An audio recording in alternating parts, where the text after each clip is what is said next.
అయోధ్య రామ జన్మభూమి ఆలయం పుష్పాలతో సర్వాంగ సుందరంగా తయారవుతుంది. ఈ ఆలయంలోకి ప్రవేశించే మార్గాల్లో ఇదొక ప్రవేశ మార్గం.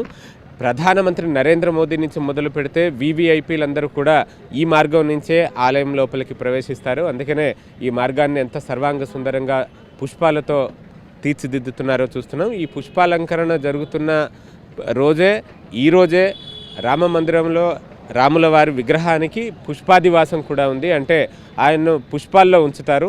సో ఒకవైపు వైదిక కార్యక్రమాల్లో భాగంగా పుష్పాల్లో రాముల వారిని ఉంచడం, మరొక వైపు రామాలయం నగరం అంతటా కూడా ఈ పుష్పాలంకరణ చోటు చేసుకోవడం మనకు కనిపిస్తుంది. ఈ పుష్పాలను దేశంలోని వేర్వేరు ప్రాంతాల నుంచి, సుదూర ప్రాంతాల నుంచి కూడా, దక్షిణ భారతదేశంలోని తమిళనాడు, కర్ణాటక వంటి రాష్ట్రాల నుంచి సైతం ఇక్కడికి టన్నుల కొద్దీ తీసుకొచ్చి ఇంత సుందరంగా తీర్చిదిద్దుతున్న దృశ్యాలు మనకు కనిపిస్తున్నాయి. ఈ పనులన్నీ కూడా ఇంకా కొనసాగుతున్నాయి. మధ్యలో ఒక్కరోజు మాత్రమే మిగిలి ఉంది. ఎల్లుండు దివ్య ముహూర్తం కాబట్టి మధ్యాహ్నం 12 గంటలకు ఎల్లుండి ఉదయం నుంచే వీవీఐపీల తాకిడి మొదలైపోతుంది.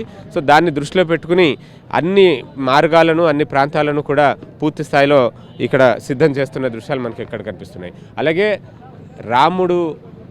బాలరాముడి రూపంలో విల్లంబులు చేతుపట్టిన ఫోటోగ్రాఫు, దాన్ని ఎలా అందంగా ముస్తాబు చేస్తున్నారో చూస్తున్నాము.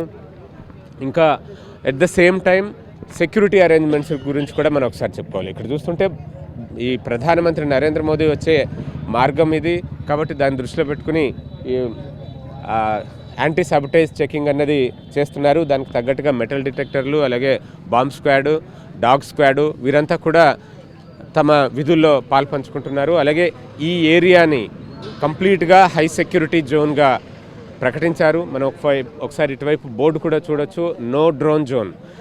ఈ ప్రాంతంలో అనుమతి లేకుండా డ్రోన్లను సైతం ఎగరేయడానికి వీల్లేదు. డ్రోన్లు అన్నవి భద్రతా పరంగా సవాళ్లు విసిరే పరిస్థితి ఉంటుంది. కాబట్టి ఈ ప్రాంతం మొత్తం నో డ్రోన్ జోన్గా ప్రకటించారు. ఇంకా అనేక రకాల పోలీస్ ఆంక్షలు కూడా ఈ ప్రాంతంలో అమలవుతున్నాయి. మరొక వైపు ఈ ఏర్పాట్లు, ఈ సంసిద్ధత అంతా కూడా మరొక వైపు కొనసాగుతుంది. మొత్తంగా అయోధ్య నగరం పుష్పాలతో సుందరంగా తీర్చిదిద్దిన నగరంగా మనకు కనిపిస్తోంది. కెమెరా పర్సన్ ప్రభుతో మహాత్మా కొడియార్, టీవీ 9, అయోధ్య, ఉత్తరప్రదేశ్.